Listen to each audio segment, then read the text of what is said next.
আসসালামু আলাইকুম। হরমোন, আর এই হরমোনের অর্থই হচ্ছে আমি উত্তেজনা সৃষ্টি করি, আমি উত্তেজনাকে জাগ্রত করে রাখি। আর এই হরমোনকে জাগ্রত করে রাখতে, উত্তেজনাকে সৃষ্টি করতে আমাদের বিভিন্নভাবে সম্ভব।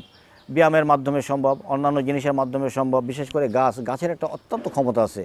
এই যে দেখুন, একটা সবুজ বর্ণের গাছ, এটাকে বলে হাতি সুরের গাছ। এই যে হাতির মতো সুর আছে, সাদা সাদা ফুল হয় মাথায়। দেখুন ছোট্ট একটা গাছ, করে বেশি বড় হয় না গাছটা আকৃতিতে। আর এই যে পান, পান আমরা অনেকেই খাই। পান, এই যে সবুজ বর্ণের পান, দেখুন পানটা, এই পানের পাতা, এই যে লম্বা লম্বা পানগুলা। আর বিশেষ করে এই যে মধু, এই মধু একটা অত্যন্ত উপকারী জিনিস।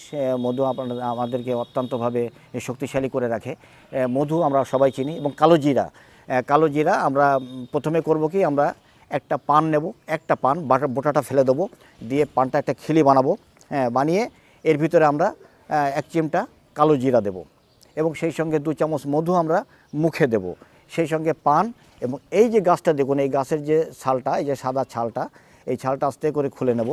সুন্দর করে একটু টান দিলেই খুলে যাবে, একেবারেই নরম এই ছালটা, একেবারেই সহজ খোলা। খুলে নেব, খুলে নিয়ে এর ভিতরে দেব, ভালো করে পরিষ্কার করে দিয়ে একসাথে আমরা এই 4টে জিনিস, অর্থাৎ মধু, কালো জিরা এবং সেই সঙ্গে পান এবং এই ছালটা, এই 4টে জিনিস আমরা একসঙ্গে খাবো। কোন সময় খাবো? দুপুরে ঠিক খাওয়ার 1.5 ঘন্টা পরে আমরা, বা 1 ঘন্টা পরে আমরা এই জিনিসটা খাবো। ইনশাল্লাহ এর রেজাল্টটা পাবো আমরা, যে আমাদের যে উত্তেজনা সৃষ্টি করবে বা জাগ্রত করে রাখবে, এর রেজাল্টটা পাবো আমরা রাত্রের ভিতরেই, যে কোনো একটা সময় ইনশাল্লাহ পাবো।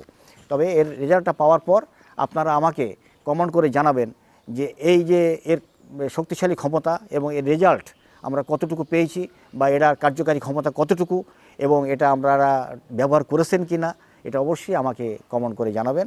আমি আপনাদের কমেন্টের অপেক্ষায় থাকলাম।